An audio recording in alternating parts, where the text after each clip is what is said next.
Dans ce deuxième podcast consacré au concours interne d'entrée aux IRA, on va regarder si l'on peut dégager un plan type pour se préparer à la note administrative, qui est donc la partie la plus importante de l'épreuve, puisque l'épreuve est constituée, je le rappelle, d'une note à partir d'un dossier à caractère administratif et de 1 à 2 questions complémentaires, le tout devant être traité en 4 heures. Alors pour qu'il y ait un plan type, il faut un peu qu'il y ait un sujet type. Et c'est un peu le cas. En tout cas, lors des dernières sessions de ce concours, on a nettement une tendance à poser un type de sujet particulier qui est une commande pour aider un supérieur hiérarchique à traiter une demande qui lui est faite par un de ses agents. C'était le cas lors de la session 2016, c'était une demande de télétravail. La session 2017 également, avec une demande de financement d'une action de formation dans le cadre du compte personnel de formation. Dans les deux cas, on demandait aux candidats de se mettre en situation au sein d'une direction départementale des territoires et de fournir à son supérieur hiérarchique une note lui permettant d'avoir tous les éléments nécessaires pour traiter la demande qui lui était formulée. On a vu dans le premier podcast de cette série qu'il ne fallait pas forcément considérer la formulation employée dans le sujet comme une proposition de plan. Dans ce premier podcast, on avait en particulier évoqué la formulation un petit peu piégeuse du sujet 2017, donc qui est tombé lors du concours qui a eu lieu en fait début 2018. Je vous rappelle cette formulation, vous rédigerez une note synthétique et pratique rappelant l'économie générale du dispositif ainsi que ses limites. N'hésitez pas à réécouter ce premier podcast, surtout sur le terme de limite qu'il ne faut pas interpréter au pied de la lettre. Mais en tout cas, on voit que on a une proposition de plan en 2 parties. En 2016, elle était en 3 parties. On nous demandait une note qui présente les modalités du dispositif ainsi que les enjeux et les limites en découlant. On retrouve d'ailleurs ce terme de limite dont on parle donc dans ce premier podcast. On voit que c'est pas nécessairement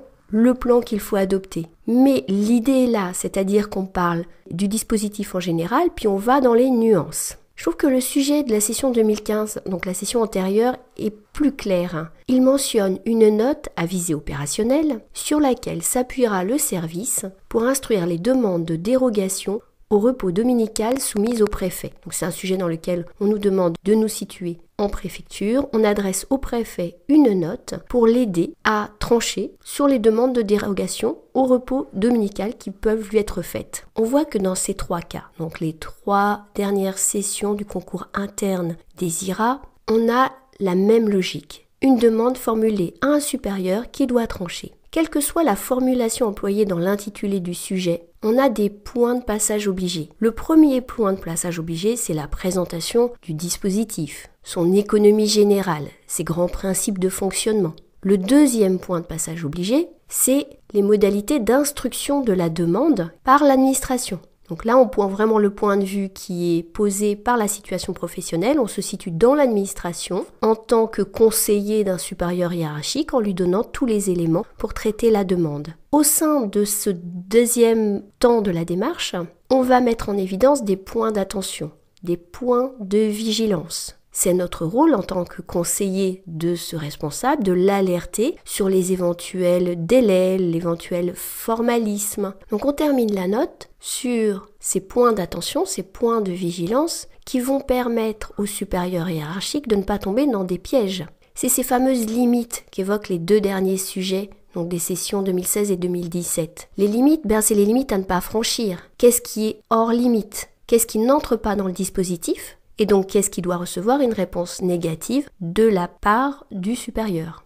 Donc, 2 temps dans la démarche, la présentation du dispositif d'un point de vue général pour l'ensemble des acteurs et en particulier pour les personnes qui soumettent une demande et l'instruction de la demande. Et là, on est plus du point de vue de l'administration puisque c'est son rôle de dire oui ou de dire non. Si on va un petit peu plus dans le détail, avant d'entrer dans cette démarche, il va falloir qu'on pose des bases. Ces bases, c'est d'abord la définition du dispositif dont on parle. Qu'est-ce que le CPF? Qu'est-ce que le télétravail? Qu'est-ce que le repos dominical? Ça paraît tout simple, mais il faut quand même le dire. Donc on va rappeler également les bases juridiques dans lesquelles on va trouver l'essentiel du dispositif. Et on va également mentionner les enjeux, c'est-à-dire les objectifs de ce dispositif. Par exemple, pour le télétravail, on va pouvoir rappeler à la fois les enjeux pour les personnes qui en bénéficient, mais aussi pour l'organisation des services. Tous ces éléments, bien sûr, sont dans le dossier ou n'y sont pas. On ne retient bien sûr que les éléments qui sont dans le dossier. C'est-à-dire qu'au moment de la lecture du dossier, on va avoir un œil attentif dès qu'on voit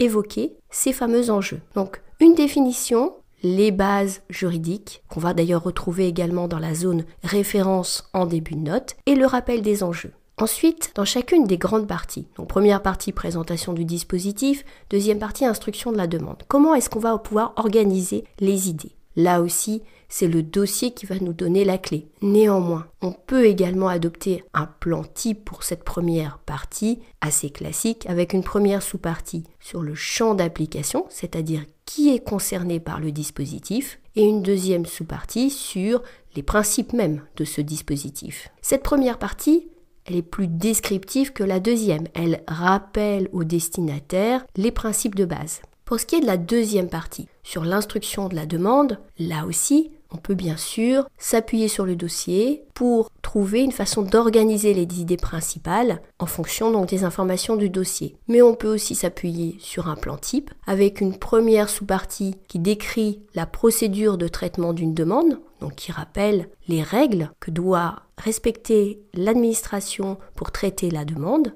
Ce peut être une demande, mais plus largement pour traiter la question qui lui est posée. Et puis, une deuxième sous-partie sur les points d'attention, les points de vigilance. Et c'est sur ces points-là, en général, que les notes sont vraiment départagées. Une note qui sera entièrement descriptive, qui ne ferait que résumer une circulaire qui serait dans le dossier, n'apporterait pas véritablement de valeur ajoutée. La note qui va faire la différence, c'est la note qui va mettre en valeur, au fil de l'argumentation et surtout en fin de deuxième partie, des points de vigilance sur lesquels elle appelle l'attention du destinataire. C'est vraiment le rôle du conseiller. Le candidat est en posture de conseiller son supérieur hiérarchique, d'attirer son attention sur des points, sur des pièges, sur des difficultés du dispositif qu'il doit garder en tête quand il va prendre sa décision. Alors bien sûr, on peut faire une très bonne note sans respecter ce plan-là. C'est un plan type, il sert en quelque sorte de dépannage, mais en fait quand on regarde les bonnes copies, on va souvent le retrouver. On a parlé essentiellement des 3 derniers sujets du concours interne d'entrée aux IRA, parce qu'ils présentent des similitudes évidentes. Rien ne dit cependant que la session 2018, donc l'épreuve de février 2019, sera exactement sur ce modèle-là. Donc, on a intérêt bien sûr à se préparer à d'autres plans. On peut avoir des sujets peut-être plus ambitieux, d'analyser une réforme, d'en présenter les implications pour une structure donnée. Ce type de sujet, on l'a trouvé assez paradoxalement dans le 3e concours d'entrée aux IRA. La session 2015 portait sur un projet de mutualisation des services juridiques au sein d'une préfecture.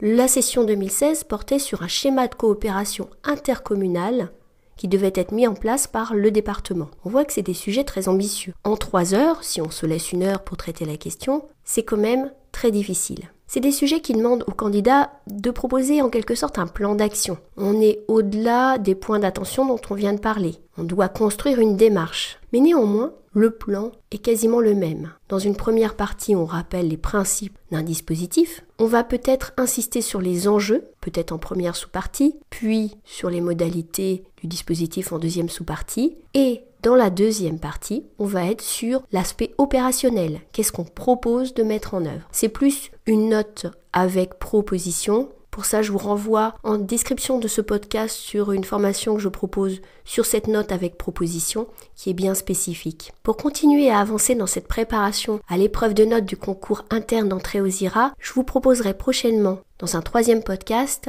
un plan type sur un sujet possible pour ce concours et je vous proposerai un corrigé que je commenterai. Ça me permettra de montrer comment ce plan type peut être adapté à d'autres types de sujets que ceux qu'on vient de voir ici, qui sont plus sur les ressources humaines. Là, on ira peut-être dans d'autres domaines que les ressources humaines. L'important, c'est de voir la démarche générale d'organisation d'une note. Si ce podcast vous a été utile, n'hésitez pas à le liker, à le partager, à le commenter. Et puis, on peut également se retrouver sur un espace de partage sur Slack où d'autres candidats au concours échangent des informations. J'y mets également des ressources, des plans types, des sujets, des liens vers les podcasts. Vous trouverez le lien en description de ce podcast.